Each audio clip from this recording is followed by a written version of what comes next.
افسانه یا حقیقتی که قرن‌هاست روایت شده، گنج قارون، یک گنج عظیم و افسانه‌ای که صاحب اون کسی نبود جز پادشاه جادو، یعنی قارون، کسی که با علم کیمیا و جادوی سیاه میتونست یک شهر رو با الماس و جواهر رنگ بکنه. ولی به چه قیمتی؟ قارون نمیدونست که وقتی با شیطان دست میده و روحش رو پیشکشش میکنه، قراره که با یک تاوان خیلی بزرگ تبدیل بشه به ثروتمندترین انسان روی زمین. اما چه تاوانی؟ یه جلال و شکوه خیلی عظیم و تاریک که میتونه سنگ رو تبدیل به الماس کنه و خاک متعفن رو تبدیل به طلا، همراه با یک مرگ خیلی دردناک که اسمش رو توی تاریخ جهان ثبت کرد. سلام به همگی، به چنل آدابل خیلی خوش اومدین و امیدوارم که حالتون بهتر از همیشه باشه. قارون و گنجش همیشه یکی از موضوعات پر ابهام تاریخ بوده و این وسط ذهن بشر مثل یک آونگ بین افسانه و حقیقت بودن این موضوع در حرکته. یک گنج عظیم و افسانه‌ای که هیچ وقت پیدا نشد و قارون پادشاه که با علم کیمیاش در کنار گنجش مدفون شد. یک سرنوشت شوم و ترسناک که بهای گزاف این زیاده خواهی بود.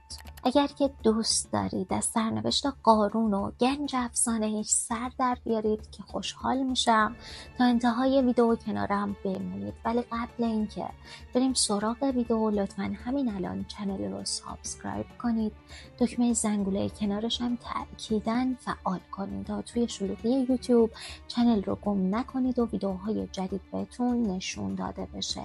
و اینو هم یادتون باشه که لایک شما انگیزه منه، پس لایک این ویدیو یادتون نره. مثل همیشه بریم ببینیم که توی ویدیوی امروز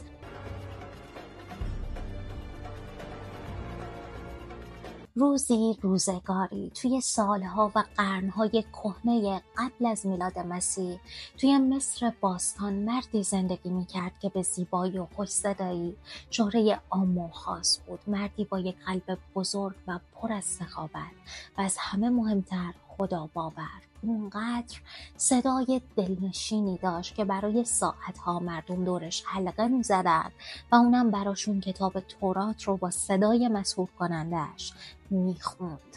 خلاصه که زندگی در جریان بود و مردم دهکده هم علاقه خاص و قلبی به این شخص داشتند و این مرد کسی نبود جز قارون، عموزاده موسی، منتخب و نظر کرده خدای یکتا توی قبیله بنی اسرائیل. هر روزی که میگذشت قارون به عموزادش یعنی موسی نزدیکتر میشد و ازش چیزای خیلی زیادی یاد میگرفت و همینطور ایمانش توی قلبش خیلی قوی تر و محکم تر میشد.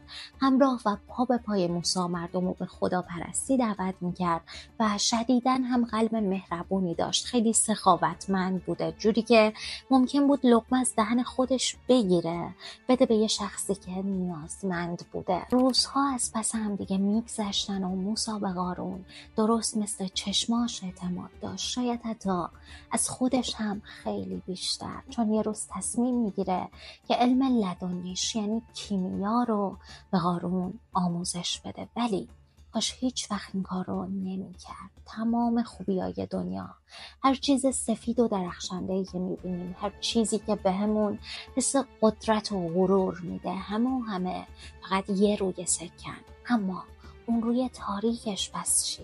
عجله نکنید، به اونم میرسیم. دهکده بنی اسرائیل یه زمستون خیلی سختی رو داشت میگذرون و توی یکی از همین روزهای سرد زمستونی، در حالی که باد به شکل ملتمسانه و آزاردهنده‌ای داشت میتازوند، موسی اولین ورد کیمیا رو به قارون آموزش میده و وقتی که قارون اولین ورد کیمیا رو به زبون میاره، چشماش برق ترسناکی میزنه و باد این بار با قدرت و جسارت بیشتری میتازونده، انگار که داشت به موسی التماس میکرد تا قارون رو وارد دنیای جادو نکنه.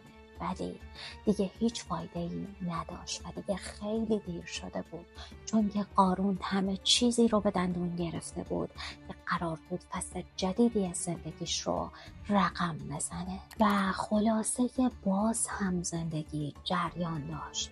بعد از اون شب رفتار قارون به شکل خیلی عجیب و غریبی تغییر کرده بود. خیلی مهربان تر از قبل شده بود، حتی با سخاوت تر و بخشنده تر و به شکل اغراق‌آمیزی هر جایی که موسی میرفت همراهش بود و انگار حاضر نبود که برای یک لحظه هم که شده موسی رو تنها بذاره و حتی با جدیت و تلاش بیشتری نسبت به قبل مردم رو به خداپرستی دعوت میکرد. اما این وسط قارون خیلی دلش زود به زود برای کلاسای کیمیا و وردهای جدیدی که از موسی یاد میگرفت تنگ میشد. روزها میرفتن و میومدن و قارون همچنان با صدای زیباش برای مردم تورات میخوند و جادو رو هم که دیگه به طور کامل از موسی یاد گرفته بوده. اما این وسط یه اتفاقی افتاده بود. درون قارون یه آتیشی شعله کشیده بود، آتیشی از حرص و آز. حریص بود، تشنه بود برای یاد گرفتن بیشتر جادو و ابداً نمیتونست در برابر این تمایل درونیش مقاومت کنه. حالا از اینجا به بعد رو دقیق کسی نمیدونه که چی شده، ولی یه عده هستن که میگن وقتی که قارون میبینه که دیگه موسی نمیتونه بیشتر از این بهش چیزی اضافه کنه یا اینکه چیزی بهش یاد بده، با نیروهای تاریکی و ارتش شیاطین دست میده تا ازشون جادوی سیاه رو یاد بگیره. اما در ازای یاد گرفتن جادوی سیاه، اولین چیزی که نیروهای تاریکی از قارون خواسته بودن این بود که دیگه حق نداره کلمه‌ای از تورات رو به زبون بیاره و خب قارون همین رو قبول میکنه. کم کم از موسی فاصله میگیره، دیگه بین مردم نمیرفت و براشون تورات نمیخوند. اونقدر از همه چیز و همه کس دور شد، فاصله گرفت که دیگه حتی کسی یادش هم نمیومد که قارونی وجود داره.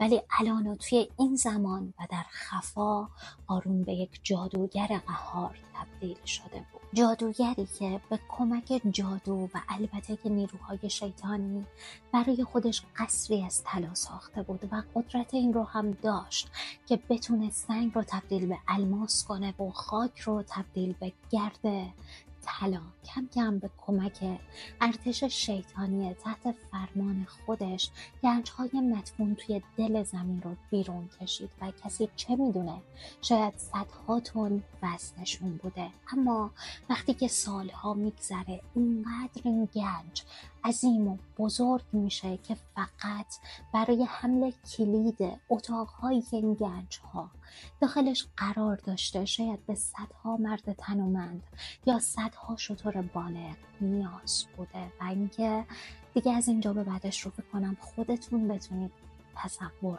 کنید. ولی قارون دیگه اون آدم گذشته نبوده. جادوی سیاه چهره و صدای زیباش رو ازش گرفته بود و درست مثل یک ماهی که برای ادامه زندگی و آب احتیاج داره، اون هم نمیتونست بدون این طلا و جواهرات به زندگیش ادامه بده و حتی دیگه خبری از اون سخاوت و بخشندگیش نبود. قارونی که لقمه از دهنش بر می داشت و به نیازمندان می داد، دریغ از یک سکه که بخواد به نیازمندی ببخشه.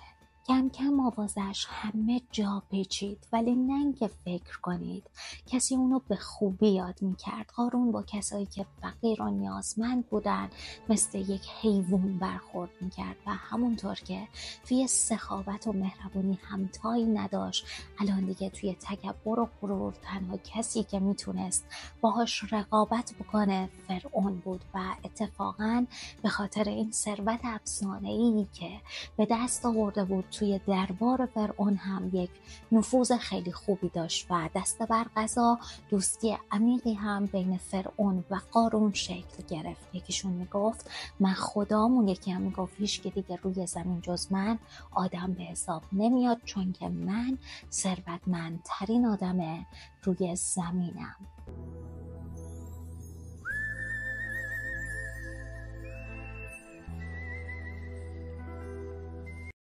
این وسط هیچکس دلش نمیخواست باور کنه یا بپذیره این قارون جدید رو و موسی هر روزش رو با ای کاش میگذرون که کاش هیچ وقت قارون رو وارد کیمیا و جادو نکرده بود. اون قارون مرده بود و الان از روی خاکسترش نه یک ققنوس بلکه یک شیطان متولد شده بود و حتی میگن که قارون روی گنج عظیم خودش طلسم‌ها و موکل‌های سنگینی کار میذاشت تا حتی کسی نتونه که انگشتش بخوره به این گنج عظیم و افسانه‌ای.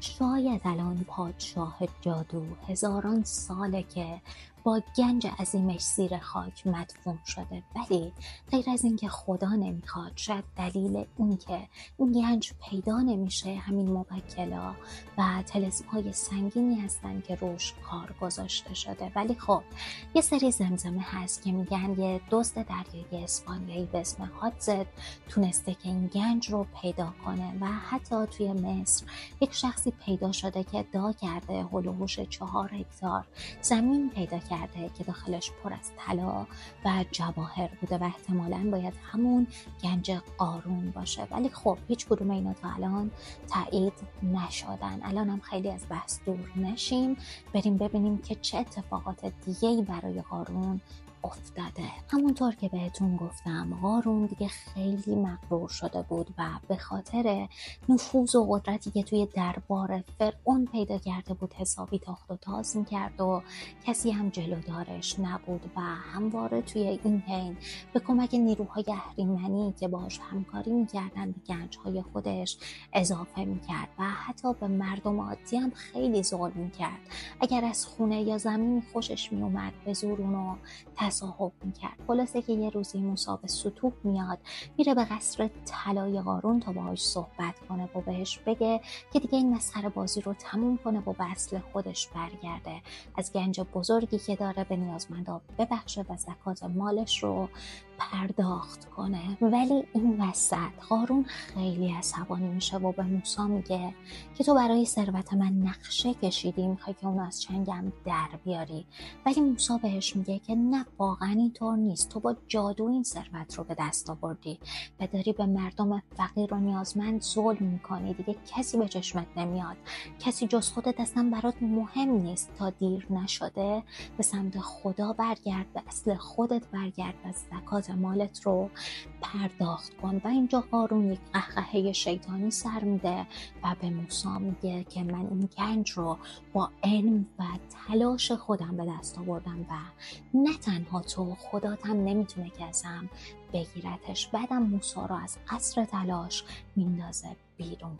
ولی اینجا قارون از موسی کینه به دل میگیره، یک کینه خیلی شطاری و میخواد که هر جور شده اونو از میون برداره. بس همینم نقشه میکشه و نقشه این بوده چند نفر رو اجیر میکنه که برن توی قبیله بنی اسرائیل و این شایعه رو پخش کنن که موسی از قارون رشوه میخواسته. ولی خب این نقشش با شکست روبرو میشه و کسی هم حرفشو قبول نمیکنه و این بین دوباره موسی میره سراغ قارون و ازش میخواد که با مردم درست رفتار کنه، زمینا و خونه هایی که به زور تصاحب کرده رو به مردم برگردونه، زکات مالش رو پرداخت کنه و دوباره خدا پرست بشه.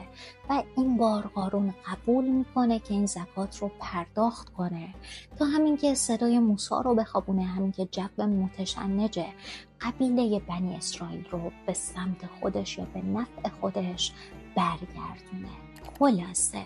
خلاصه که قارون قبول میکنه که زکات مالش رو پرداخت کنه و بعد از رفتن موسی میشینه به حساب کتاب کردن که چقدر باید زکات بده و اونجا بود که متوجه میشه این گنج افسانه‌ای زکات سنگینی داره و یه بیخیال زکات و اینا میشه، برمیگرده سر وقت نقشه قبلی خودش و این بار یک زن فاحشه رو اجیر میکنه تا آبروی موسی رو توی قبیله بنی اسرائیل ببره و این بار در کمال ناباوری موفق میشه. همه از خدا پرستی و موسی فاصله گرفته بودن و به ارتش شیطانی قارون ملحق شدن و خب اینجا دیگه قلب موسی واقعا میشکنه و قارون رو نفرین میکنه و خدا این قول رو بهش میده که قارون رو حالا واسه همیشه از بین ببره و نابود کنه. ولی به هر حال موسی برای آخرین بار میره پیش قارون تا باش اتمام حجت کنه که تا دیر نشده به خدا برگرده. ولی قارون و قبیله بنی اسرائیل میشینن به مسخره کردن موسی. قارون از پله های تخت پادشاهیش اومد پایین و روبروی موسی قرار گرفت و با چشمای پر از غرور و مطمئنش میخکوب به چشمای موسی شد و با تحقیر و توهین یه تقه با انگشتش به تخت سینه موسی کوبید و برای دومین بار این جمله رو به زبون آورد که نه تو و نه خدا نمیتونید که هیچ کاری انجام بدید. و درست توی همون لحظه بود که زمین زیر پاهاش شروع به لرزیدن کرد و توی یک آن حس حسرت و پشیمونی مثل خون به چشمای پر از غرور و حالا تکبر قارون دوید. اما قبل از اینکه بتونه چیزی بگه یا کاری کنه حتی به اندازه یک پلک زدن هم فرصت پیدا نکرد، چون که قارون با چشمای پر از غرورش، با قصر با شکوهش و گنج افسانه‌ایش برای همیشه به قعر زمین فرو رفت و تنها چیزی که از اون جلال و جبروت تمام عیار باقی موند یک درس عبرت بزرگ. ممنونم که تا این لحظه کنارم بودید و امیدوارم که از ویدیو خوشتون اومده باشه.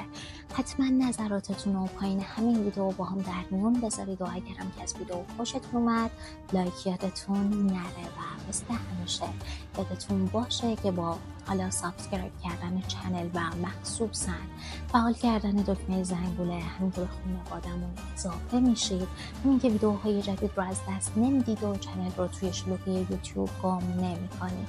یادتون نره دوستتون دارم. بعد تا ویدیوهای بعدی ایام به شب.